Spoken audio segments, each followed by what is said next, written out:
بەهۆی باسکردنی دۆخی ئەمنی و سیاسی ڕۆژئاوای کوردستان لەلایەن ژمارەیەک مامۆستای ئاینیەوە لێکتێنەگەیشتن لە نێوان نوێژخوێنان و وتاربێژەکاندا دروست بوو. بەو هۆیەوە دوو مامۆستا لەلایەن هێزە ئەمنیەکانەوە ڕاگیران و مامۆستایەکی دیکەش لیژنەی لەسەر پێکهێنرا.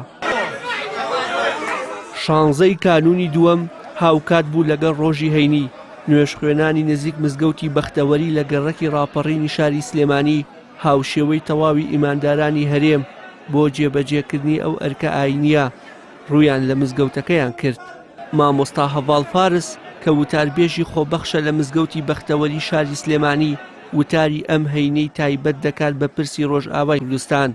دوای دەربڕینی چەند دەستە واژەیەک بەشێک لە نوێژخوێنان وتارەکە بە مامۆستا دەبرن و ڕێگە نادەن وتارەکە تەواو بکات.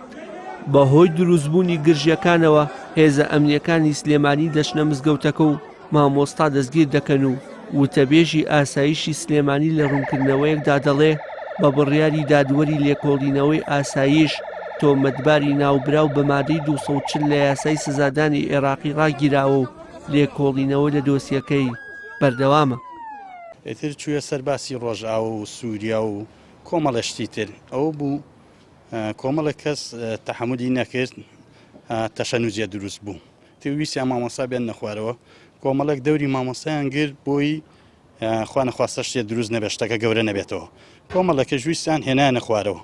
ئەو بوو تر وتیای سووریا و ئەم کوردانە یعنی مەبەستی ئەوانی کە کوردەکان بوو هەنوو بە کوردیەکە یەکبوو بسڵمان نین ئەمانە ئیسلام نین تۆ هەمووی کووردە هەمووی کووردە لە هەر شوێنێ بێ کورد هەر کووردە ئەوان تەعدایان لێکرێت لەسەر ماڵ و حاڵی خۆیان دەرکراون ئەکوشتێن. دوایەوە قامەتی شەرکرا کۆمەڵک نێژی کرد و کۆمەڵە کاتە دەرەوە هەنێک خەڵک مزگەوتەکەی شۆڵ کرد هەنێکیش مایەوە هەنێکی کردی نێژەکە هەنێکی نیان کرد.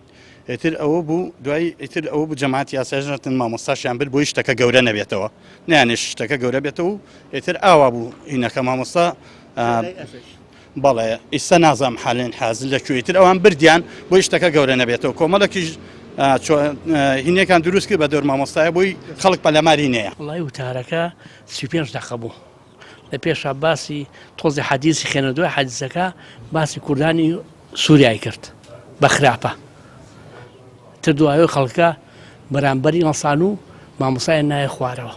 وڵای هەر باسی کوردی ڕۆژاوایە کرد بە خراپە ئیسلام نین و مسڵمانین ومان باسی ئەوانەیە کرد هەمووی. بەڕێوەبەرایەتی گشتی ئەوقاف و کاروباری ئاینی پارێزگای سلێمانی لە ڕاگەیەنراوێکدا ڕای دەگەێنێ بڕیارماندا بە پێکهێنانی لیژنەیەکی تایبەتمەند تاوەکو بگەینە دروستی بابەتەکە و لە کۆتاییدا بەپێی یاسا و ڕێنماییەکان مامەڵە دەکەین. هەر بەهۆی هەمان پرس و بابەتەوە لە مزگەوتی باوک لە ڕانیە و مزگەوتی دایک لە کەلار گرژی و ئاڵۆزی لە کاتی وتاری هەینی دروست بوو. بەو هۆیەوە ئەوقافی گەرمیان بڕیاری داوە بە دوواداچوون بۆ بابەتەکە بکات و لە پاشان بڕیاری پێویست بدات. وشیار محەممەد کەناڵی ئاسمانی پەیام سلێمانی. أكبر